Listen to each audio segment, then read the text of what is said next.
Hello students, welcome to Hiba Max. 12th standard Maxக்கு quarterly exam preparation கொடுத்துட்ருக்கேன் 2026 ஓடது right.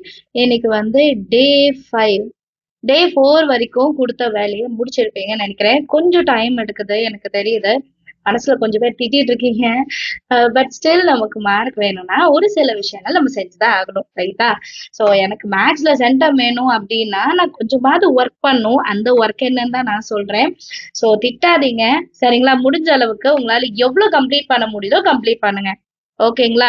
So 4th டே வரைக்கும் முடிச்சிட்டீங்க அப்படின்னா 5th டேவோட ஒர்க்கை ஸ்டார்ட் பண்ணுங்க. நான் ஆல்ரெடி சாப்டர் 1ஓட 5 மார்க் 2ஓட 5 மார்க் தனியாக கொடுத்துட்டேன். 1 2 3ஓட 2 மார்க் அண்ட் 3 மார்க்கை கொடுத்துட்டேன். இதெல்லாம் நீங்க முடிச்சிருக்கணும். ஒரு வேலை முடிக்கலைன்னா அடுத்தடுத்த நாள்ல கொஞ்சம் கொஞ்சமா சேர்த்து முடிக்க பாருங்க சரிங்களா. அண்ட் ரொம்ப முக்கியமான விஷயம், இம்பார்ட்டன்ட் கொஸ்டின்ஸ் மட்டும் செய்யாதீங்க. இப்போ நம்ம ப்ராக்டிஸ் எடுக்கும் போது எல்லா சம்ஸையும் பண்ணிடுங்க. எக்ஸாம் நெருங்கும் போது இம்பார்ட்டன்ட் கொஸ்டின்ஸை இன்னொரு வாட்டி ப்ராக்டிஸ் பண்ணி பார்ப்போம் சரிங்களா. சாப்டர் 3ஓட 5 மார்க் தான் இன்னைக்கு நான் என்னன்னு சொல்ல போறேன். ஒரு ஸ்கிரீன்ஷாட் எடுத்துடுங்க. சாப்டர் 3ல 3.1 எக்ஸசைஸ்ல என்னென்ன 5 மார்க், 3.2ல என்ன, 3.3ல என்ன, 3.4, 3.5, 3.6 அண்ட் எக்ஸாம்பிள்ஸ். இது முதல்ல ஸ்கிரீன்ஷாட் எடுத்துட்டீங்களா? ஸ்கிரீன்ஷாட் எடுத்துட்டீங்கன்னா அடுத்த எக்ஸாம்பிள்ஸ் நோட் பண்ணிக்கோங்க. இது எல்லாமே 5 மார்க் 5 மார்க் கொஸ்டின். சம்டைம்ஸ் 3 மார்க்லயும் கேட்கலாம். ஸோ டே 5க்கான ஒர்க்கை முடிச்சிட்டீங்க அப்படின்னா சாப்டர் 1 2 3 கம்ப்ளீட்டா நம்ம முடிச்சிருக்கணும். ஏன்னா 2 மார்க் 3 மார்க் தனியாக கொடுத்துட்டேன். 5 மார்க் இப்போ கொடுத்துட்டாங்கன்னா இந்த 3 சாப்டரும் முடிச்சிருவோம். ஸோ அடுத்தது 4th சாப்டர்லேருந்து ஸ்டார்ட் பண்ணும். ஸோ 4th சாப்டர்லேருந்து கொஞ்சம் டைம் எடுக்கும்.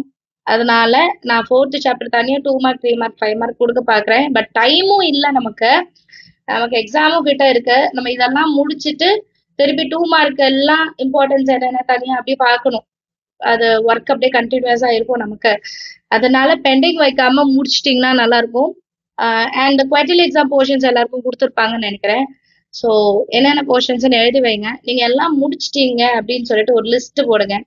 கம்ப்ளீட்டட், நாட் கம்ப்ளீட்டட், எதெல்லாம் முடிக்கலையோ அதெல்லாம் இன்னும் கொஞ்ச நாள்ல பார்த்து நான் முடிச்சிடணும் அப்படின்னு சொல்லிட்டு நோட் பண்ணி வச்சுக்கோங்க சரிங்களா. ஸோ நான் கொடுக்குற டிப்ஸ் எல்லாம் அப்பப்போ நோட் பண்ணி வைங்க. கண்டிப்பா எக்ஸாம் டைம்ல யூஸ் ஆகும். அண்ட் இந்த வீடியோஸ்லாம் யூஸ்ஃபுல்லா இருந்தா உங்க ஃப்ரெண்ட்ஸ் சர்க்கிள்ல ஷேர் பண்ணுங்க. அவங்களுமே இந்த சென்டம் சேலஞ்சில் கலந்துக்க சொல்லுங்க. அவங்களுமே ஒர்க் அவுட் பண்ணணும் சரியா.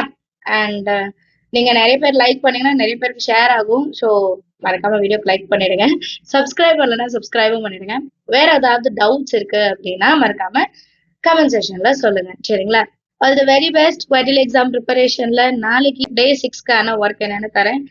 கன்சிஸ்டண்டா இந்த ப்ராக்டிஸை நீங்க எடுக்கணும். எடுத்தாதான் ரிசல்ட் கிடைக்கும் சரிங்களா. நான் வீடியோ பார்த்தேன், நான் கொஸ்டின்ஸ் எல்லாம் நோட் பண்ணேன், ஆனா நான் ஒர்க் அவுட் பண்ணல அப்படின்னா இதுக்கான ரிசல்ட் நமக்கு கிடைக்காது.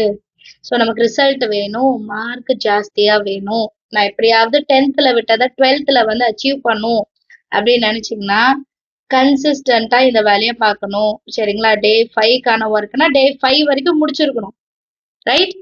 All the very best. சூப்பரா மேக்ஸ்ல மார்க் எடுங்க. அதுக்கு என்னால முடிஞ்ச எல்லா ஹெல்ப்பும் என் சைட்ல இருந்து நான் தரேன் சரிங்களா. தேங்க்யூ ஸோ மச் ஃபார் வாட்சிங்.